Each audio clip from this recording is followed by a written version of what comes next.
마태복음 21장 12절에서 14절입니다. 예수께서 성전에 들어가셔서 성전들에서 팔고 사고 하는 사람들을 다 내쫓으시고 돈을 바꾸어 주는 사람들의 상과 비둘기를 파는 사람들의 의자를 둘러 엎으시고 그들에게 말씀하셨다. 성경에 기록한 바 내 집은 기도하는 집이라고 불릴 것이다 하였다.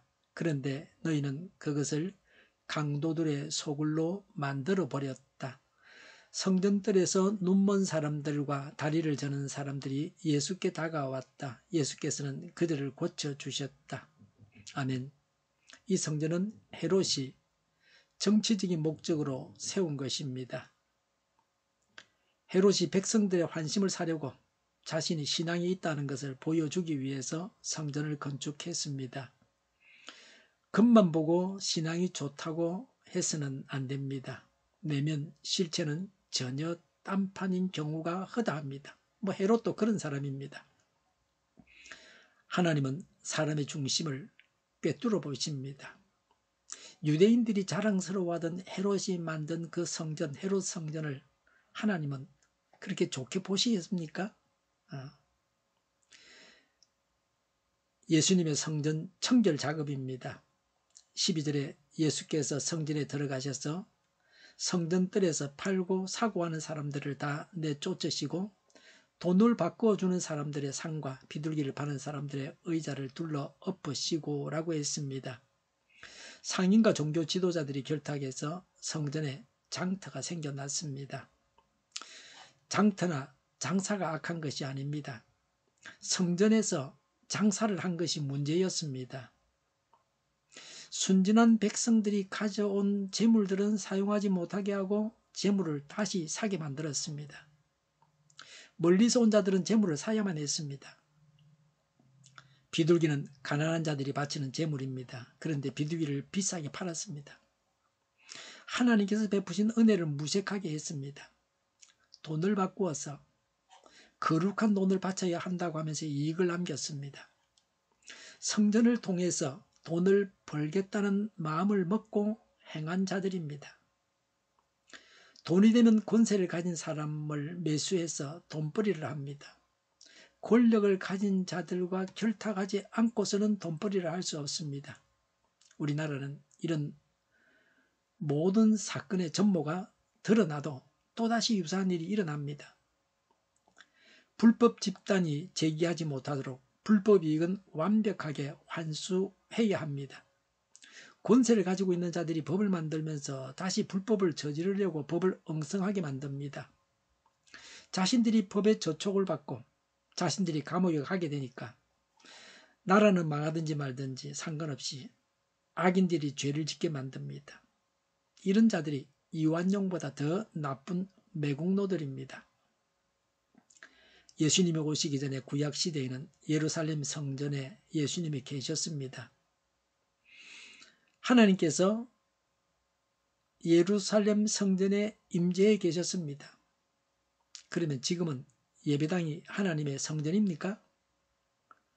예배당은 믿는 자들이 모이는 장소입니다. 신학교 교수님도 전에 그런 말씀을 하셨습니다. 지금 교회당은 성전 아니다. 그렇게 말씀하셨습니다. 기억이 납니다. 지금은 하나님께서 믿는 자 안에 계십니다. 예수 믿는 우리 안에 하나님이 계십니다. 예수님을 영접해서 모셔드렸습니다. 그래서 예수님이 믿는 자인 우리 안에 계십니다. 예수님을 영접하는 순간에 삼위 하나님이 우리 안에 들어와 계시는 겁니다. 믿는 자가 성전입니다. 하나님이 믿는 자 안에 임재해 계십니다. 이것은 엄청난 일입니다. 구약시대에는 제사장들이 성소에서 휘장을 두고 하나님을 만나 배웠습니다. 매일마다 제사장들이 성소에서 휘장을 두고 하나님을 만나 배웠습니다. 지성소에는 대제사장이 1년에 한 번 들어가서 휘장 없이 하나님을 배웠습니다. 자칫 잘못하면 죽임을 당합니다. 하나님이 금하신 일을 절대로 해서는 안 됩니다. 예수님이 십자가에 달려 돌아가심으로 성전 휘장이 찢어졌습니다. 이후로는 그리스도인들이 하나님을 직접 대면해서 뵐 수 있게 되었습니다. 우리는 하나님을 우리 안에 모시고 있습니다. 하나님의 영이 우리 안에 계셔서 우리는 하나님의 자녀가 되고 영생을 얻었습니다. 우리는 영생하는 존재가 아닌데 하나님 우리 안에 계셔서 우리가 영생을 얻었습니다. 우리 믿는 자들이 하나님께 나아갈 수 있는 제사장입니다. 우리는 언제나 하나님과 동행하며 살아가고 있습니다. 아무리 절친이라도 우리 안에 계신 예수님보다 더 가까운 절친은 없습니다. 어디서나 하나님은 내 안에 계십니다. 내가 뭐 식당을 가나 화장실을 가나 어디를 가나 내 안에 계십니다. 초상집에 가나 신혼여행을 가나 하나님은 내 안에 계십니다.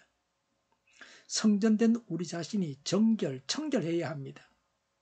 믿는 자들의 모임인 교회가 청결해야 합니다.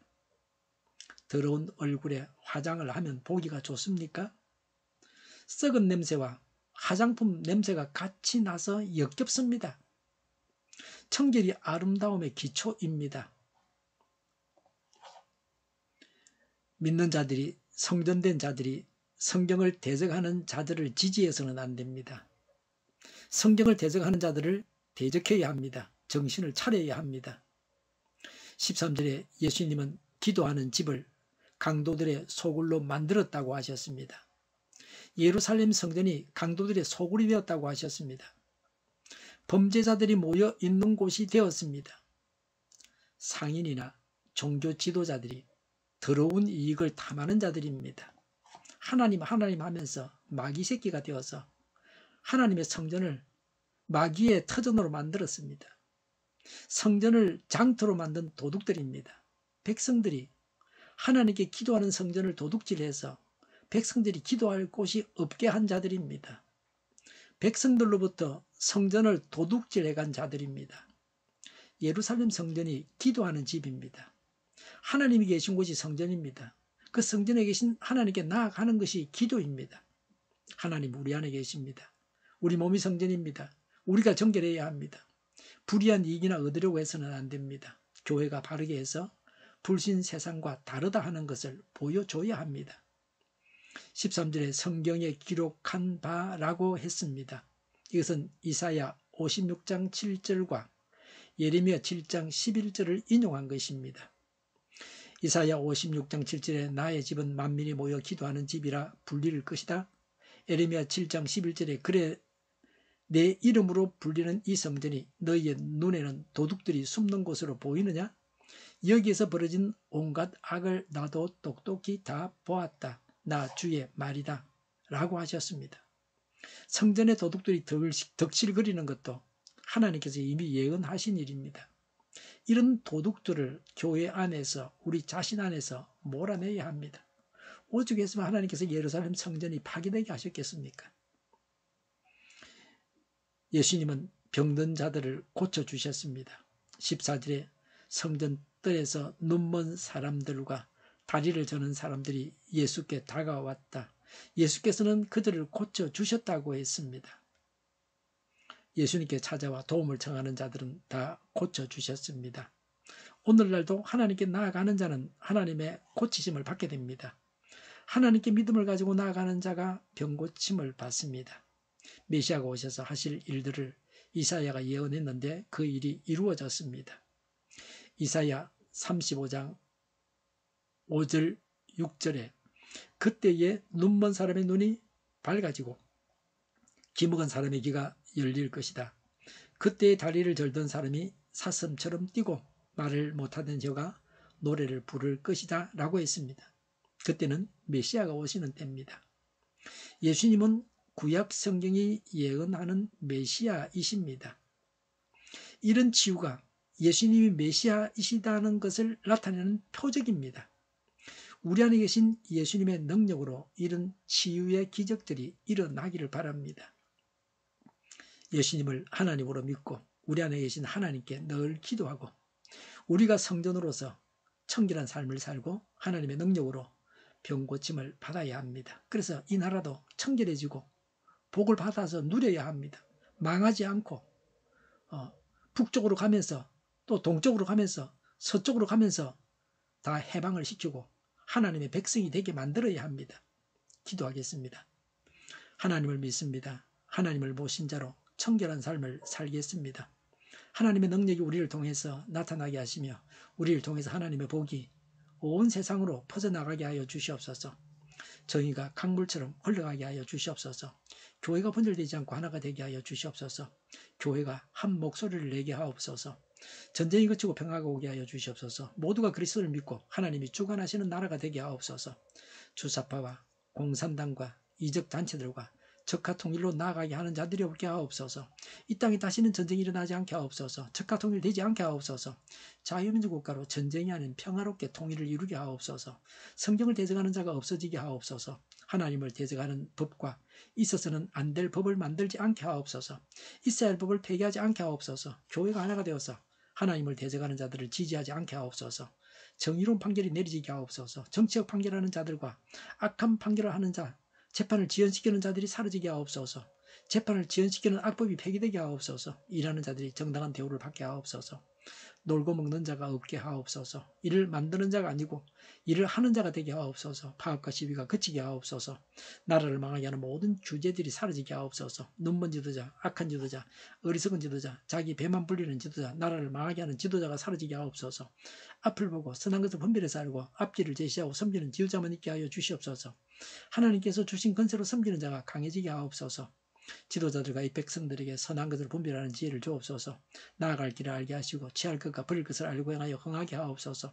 적절한 때 고칠 것을 고치게 하옵소서. 업무방해가 없게 하시고 업무에 충실하게 하옵소서. 쓰레기 더미를 뒤지지 말고 성경에서 보물을 찾게 하옵소서. 기도하는 기쁨, 응답받는 기쁨, 성도들이 모여서 교제하는 기쁨, 말씀해 주는 기쁨, 예배드리는 기쁨을 누리게 하옵소서. 살리는 교회가 만구는 집 하게 하옵소서. 저희의 간절한 간구에 응답하여 주시옵소서. 예수 이름으로 명하노니 모든 병만은 물러가고 몸의 모든 부분들을 온전하게 될지어다. 신유의 기적을 베푸셔서 지금도 저희의 질병을 고쳐 주시옵소서. 병중에 있는 모든 자들을 고치시고 온전케 하여 주시옵소서. 저희와 교회와의 나라의 민족을 불쌍히 여겨 주시옵소서. 모든 악한 것들이 드러나고 제거되게 하여 주시옵소서. 부정선거 시비가 없는 제도가 만들어지게 하옵소서. 하나님께서 기뻐하시는 교회와 나라가 되게 하시며 경제가 나아지고 경상수지와 무역수지가 흑자를 유지하게 하시며 출산율이 올라가고 출산의 기쁨을 누리게 하옵소서. 가공 음식들이 건강하게 하는 먹을거리가 되게 하시며 늘 맑은 공기를 마실 수 있게 하여 주시옵소서. 의료교 문제들이 해결되게 하옵소서. 의정갈등의 혼란이 사라지고 모든 것이 모두에게 명확해지고 여리고성이 무너져 내리듯이 갈등이 해결되어서 시급히 전공의와 의대생들이 되돌아와서 병원들이 정상화되게 하옵소서. 의사들만 부유하지 않게 하옵소서. 산업에 필요한 일꾼들도 넉넉하게 하옵소서. 청년들의 앞길을 열리고 합계의 영광을 누리게 하옵소서. 우리나라와 전 세계가 마약 청정국이 되게 하옵소서. 국가와 지방정부부채, 한정과 가스공사부채, 가계부채, 기업부채, 각종 부채를 다 갚게 하옵소서. 정부 부채가 더 이상 늘어나지 않게 하옵소서. 흑연과 자재 공급이 원활하게 하옵소서. 과일과 채소와 원유 가격이 안정되게 하옵소서. 강달라 고환율을 막아주시옵소서. 오늘도 하나님 안에서 차고 넘치는 삶, 복된 삶을 살게 하여 주시옵소서. 감사와 찬양을 주님께 돌려드리며 예수님의 이름으로 기도하옵나이다. 아멘.